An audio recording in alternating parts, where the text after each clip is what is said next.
Como trabajadores de la empresa Gureak y representantes legales del comité de empresa con mayoría absoluta del sindicato LAB, hemos solicitado ayudas a juntas generales y a las empresas con el problema que llevamos años intentando solucionar.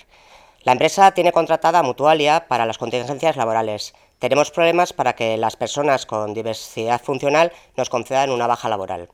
Cuando tenemos un accidente de trabajo, la empresa hace un parte de accidente para ir a Mutualia para que allí nos atiendan. Una vez que nos examinan, nos derivan a la Seguridad Social, porque siempre determinan que es por nuestra patología de discapacidad. Nunca nos dan ninguna baja laboral tampoco por motivos psicológicos, de estrés o cuadros de ansiedad. Llevamos muchísimos años haciendo reuniones con gerencia de la empresa, con las mutuas, exponiendo nuestra situación y hasta el momento no nos dan ninguna solución y ponen siempre la responsabilidad en las mutuas. Esta situación no son casos puntuales, esta es una praxis de la empresa. Les hemos solicitado en varias ocasiones que contraten a la Seguridad Social para las contingencias laborales, ya que la mutua nos derivan siempre a la Seguridad Social.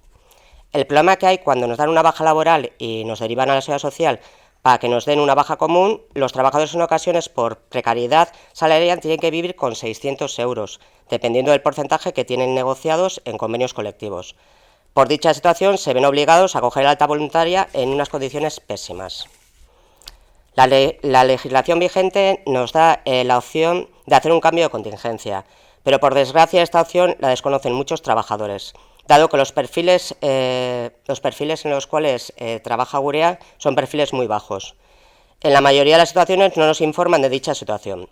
En los casos que se solicita el cambio suele tardarse más de un año en tener una resolución.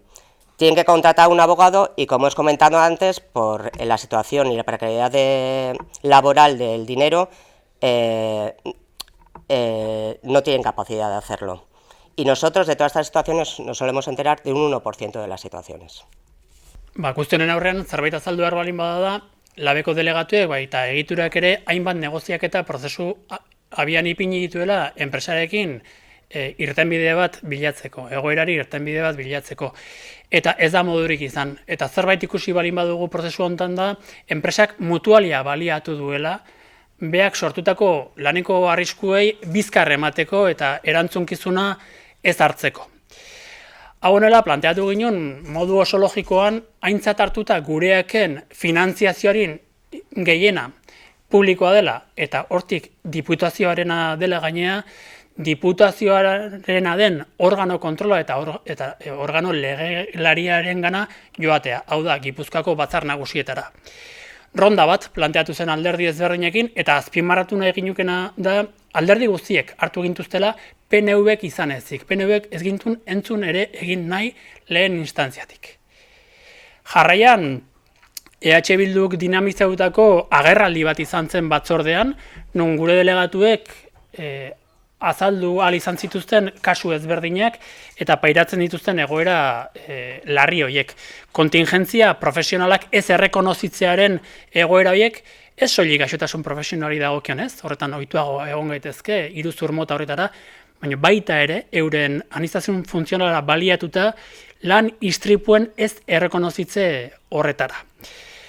Beraz, agerraldi horretan alderdi gehienen nolabaiteko babesa jaso zuten eta hau bilakatu zen EH Bilduk erregistrautako ebazpen proposamen batean. Hor, alderdi oso ezberdinen adostasuna eman zen eta ebazpen bilakatu zen.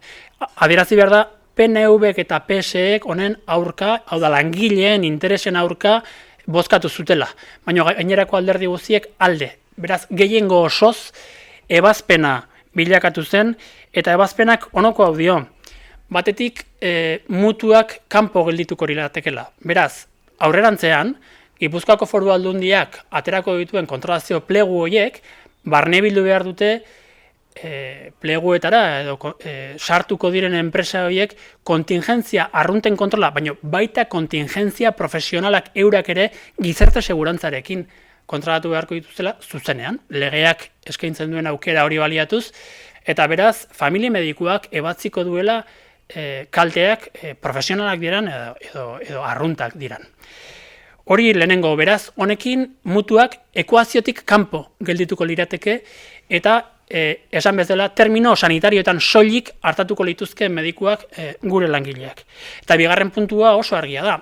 Aintzat izan behar dugu, gureaken administrazio kontseiluan diputazioa bera ere dagoela akzionista badelako, finanziazio iturri nagusia den heinean.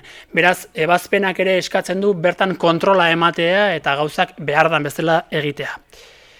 Honekin, esan nahi duguna da, argi eta garbi, Gipuzkoako Foru Aldundiari eta Eider Mendozaren gobernuari. Ia neurtuko dugula zein den bere talante demokratikoa, eta ia noiz eta ze baldintzatan integratuko duen Batzar Nagusiek agindutako ebazpen hau.